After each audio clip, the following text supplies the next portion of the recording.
Well, welcome into Instant Reaction. I am Casey Vallier, joined by Colts Ring of Honor wide receiver Bill Brooks. Bill, we have instant reaction about football we saw last night. It's been, you're talking about what ifs. You're talking about all this stuff, what we've seen in practice. Finally, we have some game footage. Now, it is preseason. You take it with a grain of salt.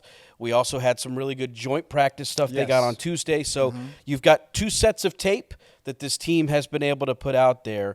But, we're talking about last night, instant reactions always following a game. And the Colts fall to the Ravens in Baltimore, 24-16.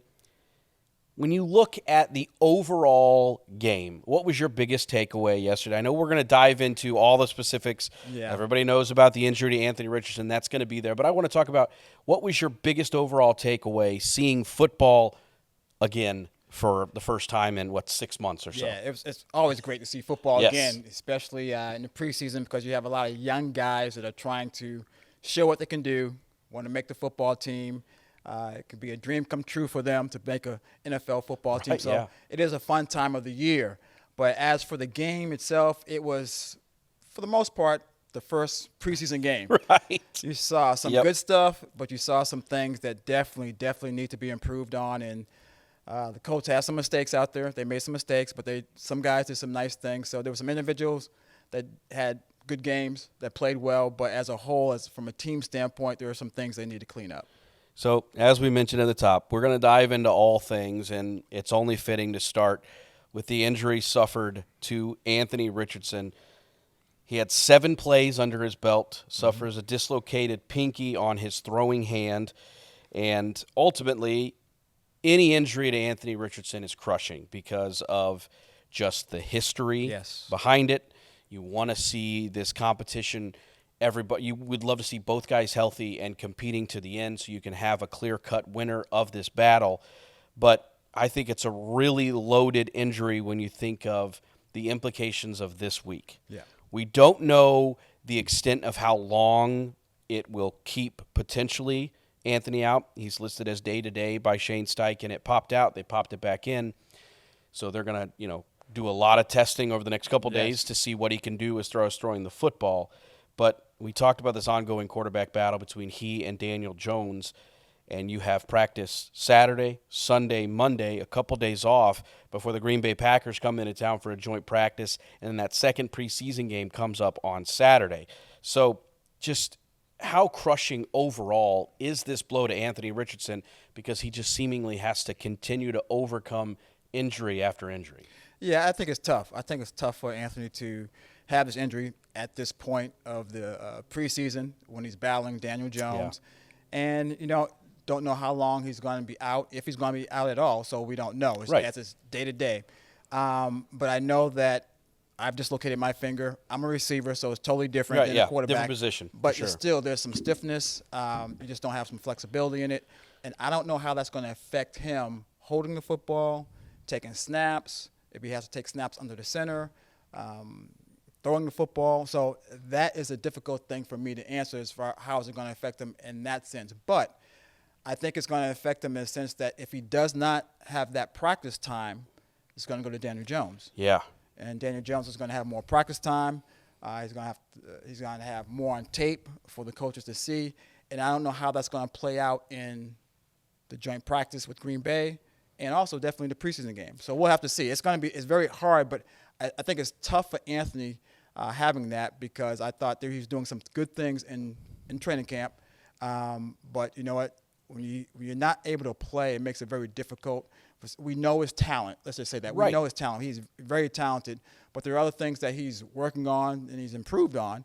But you have to continue to show that. And if you're not available, it's hard to show that. Yeah, and I think we both agree. You mentioned that he's done some good things during camp, and it was a pretty even race up till yesterday. When he suffers that injury, I think it was pretty even. And tip of the cap to Shane Steichen and everybody, because I think they gave about as close to equal reps to this point as you can. I mean, it has been impressive with the amount of reps that they have both taken with both the ones and the twos. So it has been a pretty fair competition to this point. And one of the things, I don't know necessarily if it's saving grace, if you will, but looking at, or you're hearing from what Anthony said yesterday following the game, that he was able to, get back on the sidelines, throw the football around a little bit, and even asked, hey, I think I want to go back in the game. That kind of helps me. I mean, they, of course, had said, no, you've already been ruled out. We're going to be cautious with this. We don't want you to go and re-injure anything, make it worse.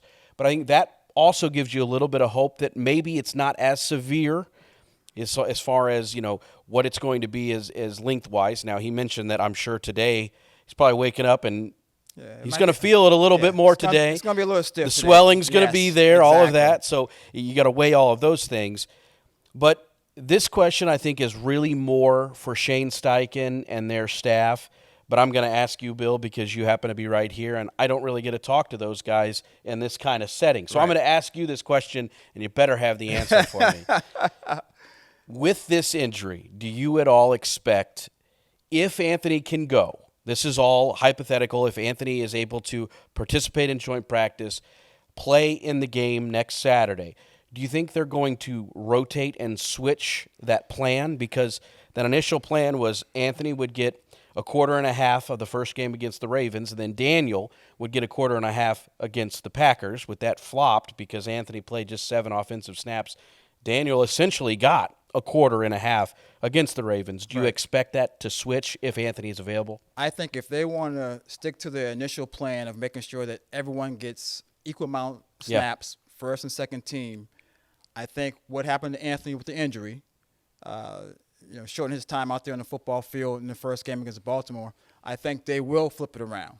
I think, Anthony will probably get more of the reps this game against the Green Bay Packers if he's able to go during the week and show that, his finger's okay, it's not going to hamper him or not going to cause a further injury to that finger or to that hand. I think they will, if you want to stick to the initial plan of making sure that each player gets equal reps with first and second team. I think it'll only be right for them to do it that way. Now, looking at this conversation from a Daniel Jones perspective, probably not anticipating playing the amount of reps that he was able to get yesterday in that game against the Ravens.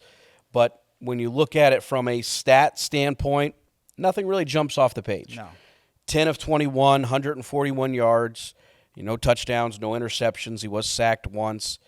But I think overall, he looked very comfortable, looked poised. I think that initial, I'm in the game, it's a third down, let's just, hand the ball off, live to play another set of downs, and then we kind of refresh. So maybe that part of it was a little hectic or frantic, if you will, for Jones, but I thought he was able to kind of settle down when he got back out there, looked pretty poised. There were a handful of drops from the receivers and running backs that didn't help him.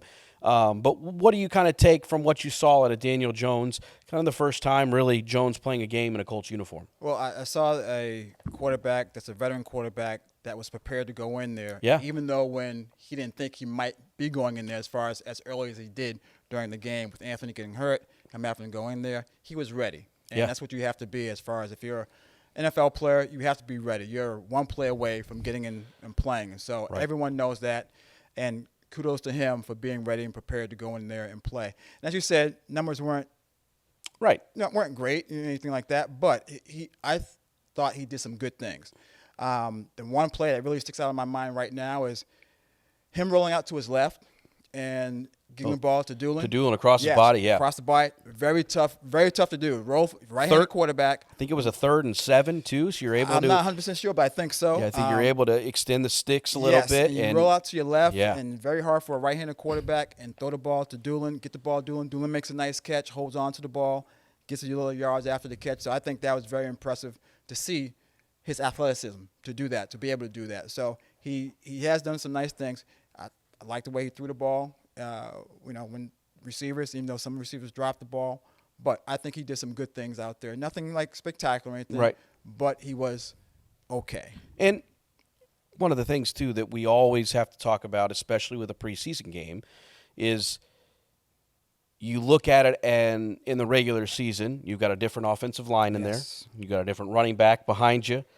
You got guys like Michael Pittman, Josh Downs, Alec Pierce out there. So things do change, too, because of personnel. Yep. Now, I'm not saying that, you can't take it all what these guys did because they aren't elite. I'm not saying that at all. I just think you do have to look at it. glass half full, whichever way you look at it. Mm-hmm. But you got to take that a little bit into consideration because it will be different personnel when he's out there if it is during a regular season game. And also, as well as they'll have a game plan. Right, that they'll too. Have a game plan. Yes, So things have changed. Right. So they'll That's scheme true. things up against certain teams because they know that certain teams do certain things. Yeah. So things will be a little bit different. So you have to take that into consideration as well. And, with Daniel Jones, final thing on him before we switch to, a little bit more big picture stuff for the Colts. The injury to Anthony Richardson, like I said, we're taking it day to day. We don't have anything concrete on when he'll be back to practice. But this is another opportunity for Daniel Jones to take advantage of those reps. We saw him take full advantage during the spring when Anthony wasn't able to be out there for, essentially that vet mini camp that we had during the spring. And we all came away saying Daniel Jones looked really, really impressive. Right. He was poised, in command of the offense, and he's got another opportunity to do that, and it comes in a pivotal stretch. I mean, I mentioned everything you got coming up with the Packers. If Anthony Richardson is not able to get back out there, how vital to this competition are these reps that Daniel Jones is getting? And, I mean, I'm not trying to put the cart before the horse here, but it may ultimately be what makes it or breaks it for him winning this job. If he's able to take full advantage of what he can do this week, if Anthony Richardson can't get out there, this is kind of the last test run before the regular season. Exactly. If Anthony can't get out there, this is Daniel Jones' opportunity. Yeah. This is his opportunity to go out there and show, hey, look, I'm able to take command of the huddle. I'm able to control the offense. I'm able to go out there and I have full command of the playbook, and I can go out there and execute whatever game plan you have for us, depending on who we're playing. So I think it's a great opportunity for Daniel if this happens. If for him, of course, he needs to take advantage of the opportunity. And as a player, all you want is an opportunity to go out there and show what you can do. And this gives Daniel an opportunity if AR can't go. I hope AR can go. Right, exactly. I would yes. love to see the competition. I hope he's healthy.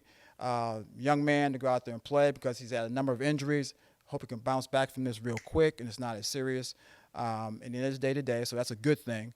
But I think for Daniel Jones' sake, if he has the opportunity, he has to go take full advantage of it and go out there and show that he can be able to lead this team throughout the regular season and throughout hopefully further than that. So this is Instant Reaction. Bill Brooks, Casey Vallier. Next up on the docket for tonight, I thought we would dive into some rookies because it's a fun time for them. This is their first ever taste of NFL football. Yes, it's the preseason, but this is the moment they've been thinking about, working towards since they were little kids. And I really wanted to highlight 3 rookies in particular who I thought made some flashes, made the most of their opportunities yesterday.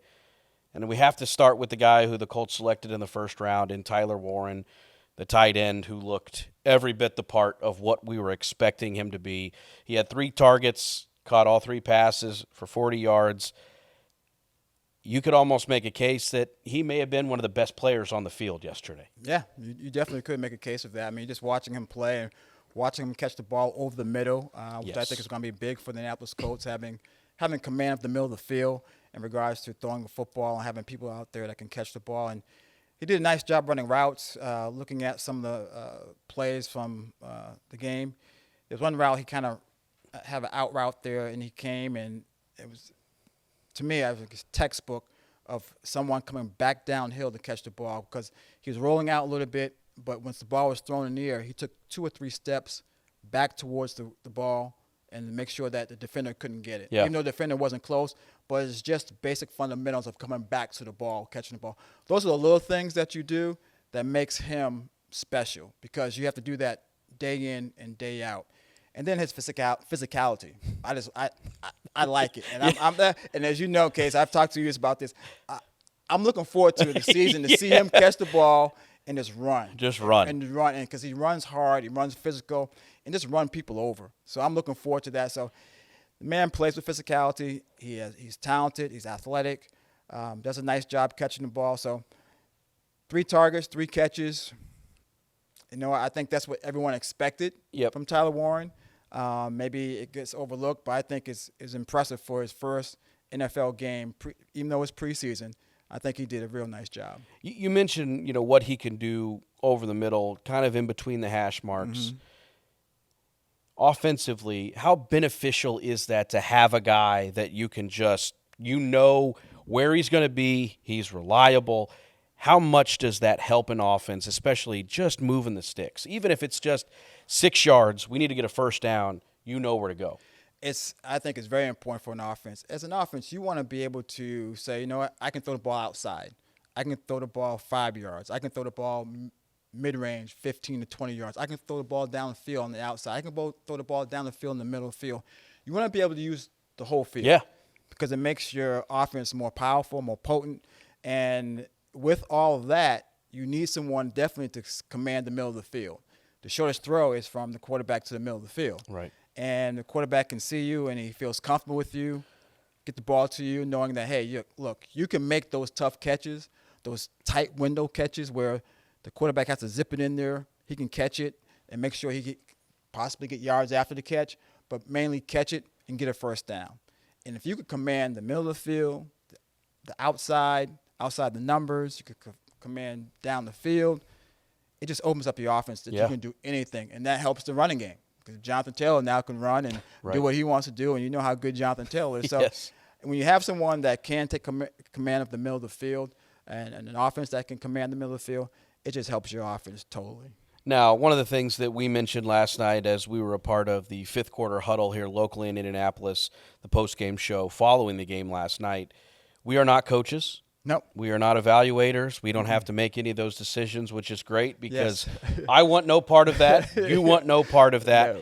But here is a question that I'm anxious to kind of see where we're going to go, so I don't need any, it's one of those things, this is not going to be concrete. Right. But what we saw out of Tyler Warren in game one, what we're anticipating seeing, with all of the starters in the joint practice against the Green Bay coming up this week, do you think we need to see Tyler play in the second and third preseason games? Because we have kind of seen a good sample size of what he's going to be able to do.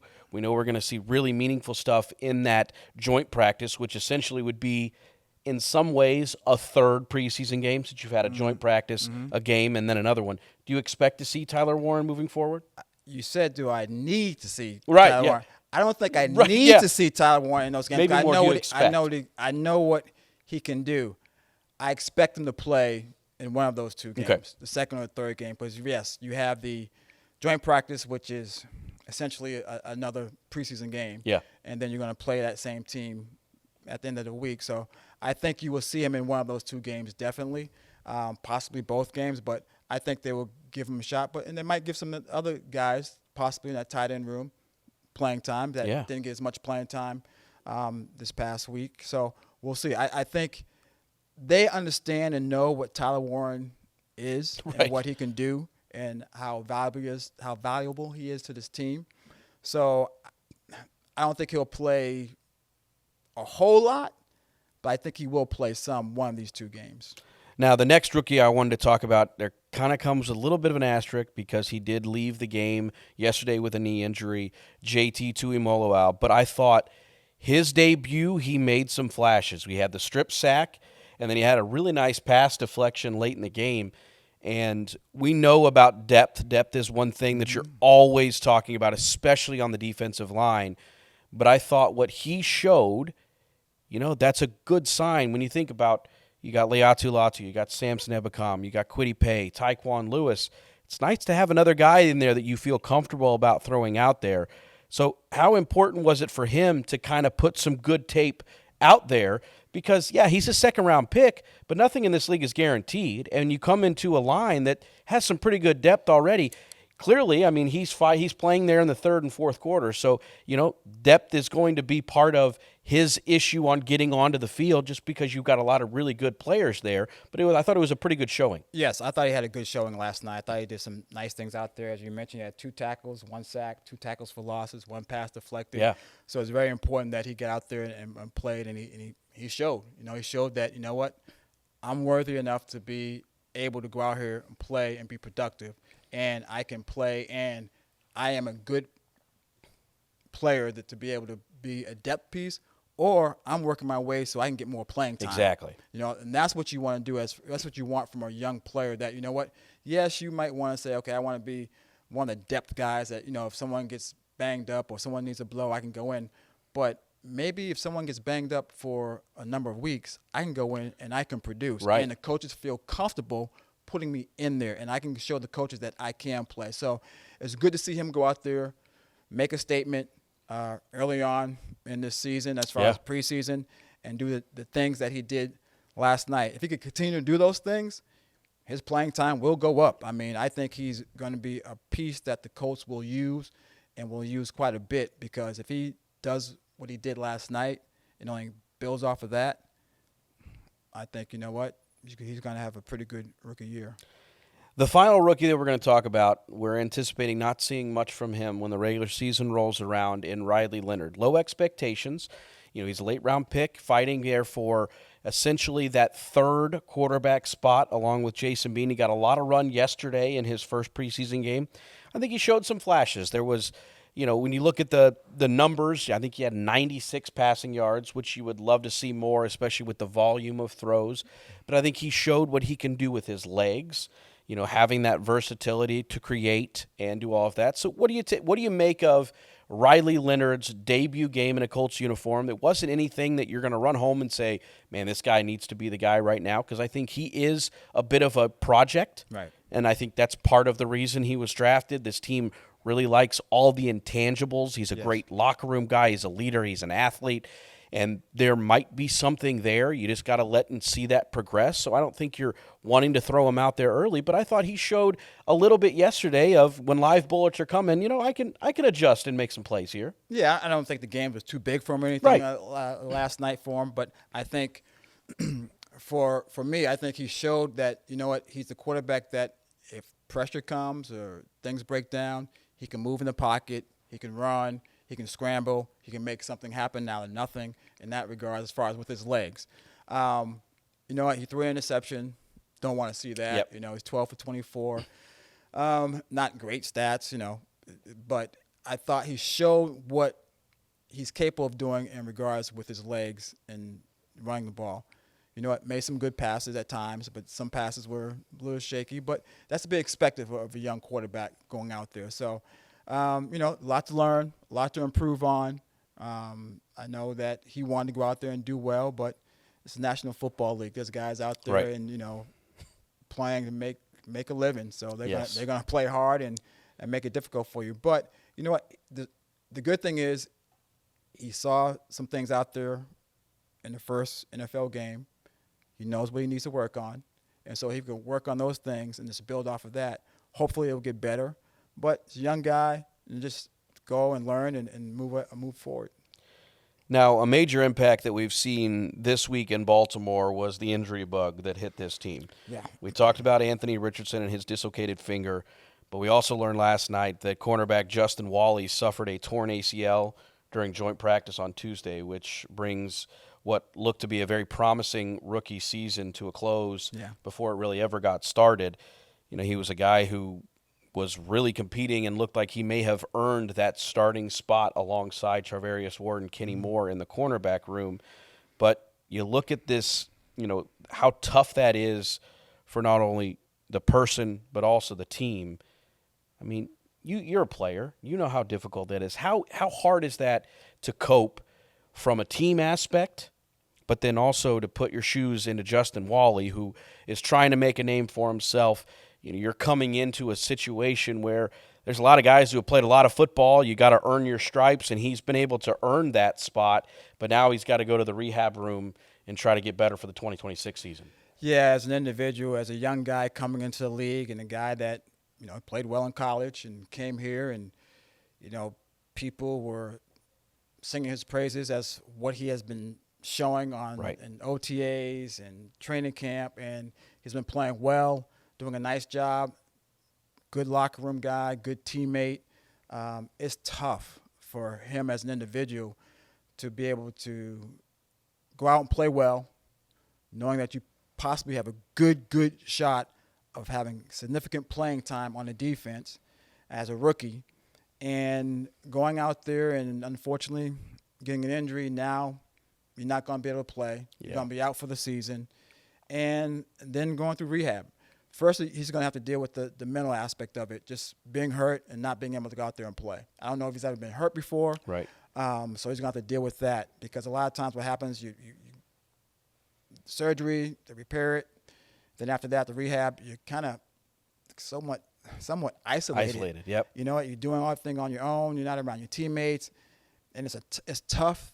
It's a tough thing to deal with, knowing that you know what you're kind of over here by yourself, and the rest of the team is doing playing games and practicing, and you want to be with your teammates, and you're not there. So he's going to have to deal with that. And I think the team aspect is they're losing a good player for a year at least. Right. I mean, that's what they're going to lose, a good player, a guy that came out and played well, that would contribute to the team, that would go out there and make some big plays and practice, and knowing that he was going to be an important piece to this defense this year in 2025. So it's tough.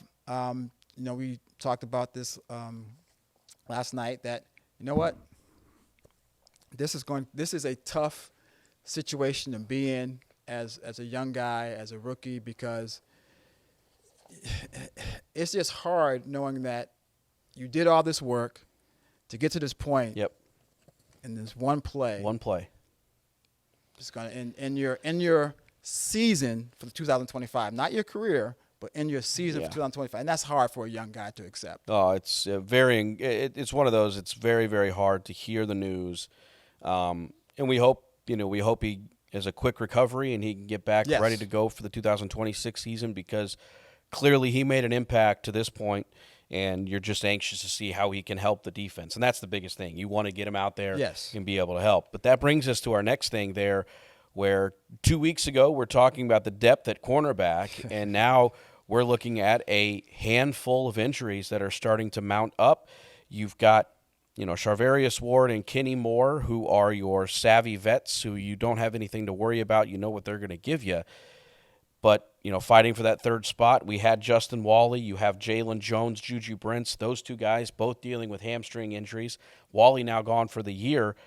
So next man up, that's the mantra in the NFL. Those guys like Samuel Womack, Jonathan Edwards. We saw Alex Johnson make the most of his opportunities yesterday. A nice pass defensed, and he had that great one-handed interception on the opening drive.